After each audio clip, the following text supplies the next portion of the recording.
निखिल तुम यहाँ? वो कह रहा साहब की आंखों में कचरा चला गया था, मैं साफ कर रही थी। सब दिखाई? हाँ बस साफ हो गया। निखिल निखिल मेरी बात तो साहब, निखिल मेरी बात सुनो। निखिल अरे इसका पति कहाँ से आ गया? निखिल मेरी बात सुनो। देखो जो भी हुआ ना वो ऐसा था नहीं, मैं बस आंख साफ कर रही थी साहब, सच में मेरा भरोसा करो। अच्छा, तुम सांप की आंखों से कचरा निकाल रही थी? कचरा तो यहाँ पे नीचे खड़े होके भी निकाला जा सकता है ना। फिर तुम टेबल पे बैठ के सांप के इतने करीब थी, तुमने क्या मुझे बेवकूफ समझा हुआ है? तुम गलत समझ रहे हो, मैं तो बस ऐसे ही बैठी थी सच में।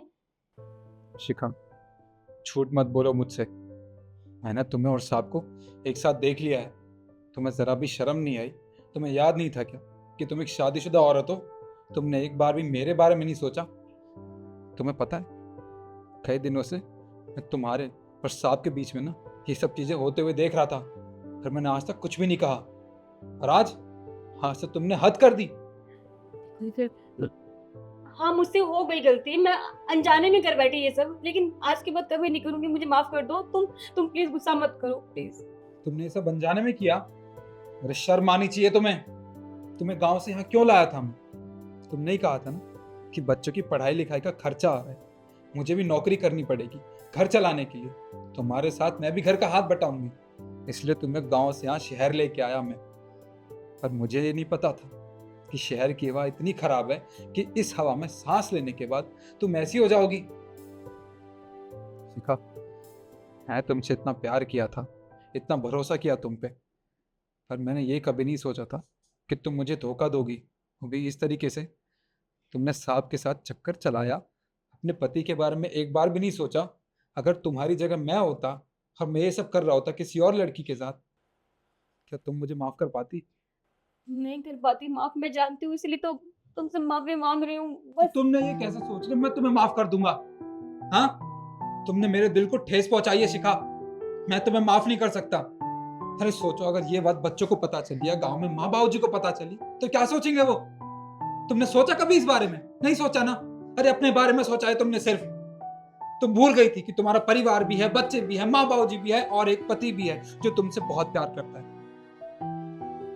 कोई बात नहीं शिखा, तुम्हें सांप के साथ रहना है ना, रहो सांप के साथ, मुझे कोई फर्क नहीं पड़ता। बच्चों को बोल दूंगा कि उनकी माँ रही नहीं इस दुनिया में। निखिल ऐसा मत बोलो, तुम कैसी बात कर रहे हो? वो मेरे बच्चे, तुम उनको इस तरह की बात बताओगे? मैं माफी मांग रही हूँ ना, मैं आज के बाद कभी यहाँ पे काम भी नहीं करूंगी, मैं काम भी छोड़ दूंगी, लेकिन ऐसा मत करो प्लीज। नहीं, मैं ऐसी औरत को अपने बच्चों के पास नहीं आने दे सकता जो बाहर चक्कर चला रही हो, वो भी शादीशुदा होने के बाद। अरे मेरे बच्चों पे क्या असर पड़ेगा? नहीं, मैं तुम्हारे साथ नहीं रहूंगा आज के बाद। तुम्हें सांप के साथ रहना है, रहो खुशी से। मैं जा रहा हूँ गाँव, वापस अपने बच्चों, अपने परिवार के पास। गाँव में खेती बाड़ी करूंगा, वहीं खुश रह लूंगा। मुझे शहर की आबो हवा ना बिल्कुल पसंद नहीं आती, और ना ही तुम। जा रहा हूँ मैं। निखिल निखिल मेरी बात सुनो, मुझसे हो गई गलती। निखिल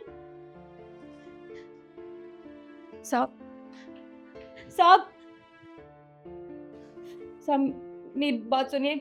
मेरे पति को सब कुछ पता चल गया और मुझे छोड़ के चले गए साहब। आप तो मुझे जानते हैं ना, आप मुझसे शादी कर लेंगे ना? तेरी औकात है तो मैं तुझसे शादी करूंगा? अरे तेरे साथ तो मैं ऐसे ही मजे ले रहा था।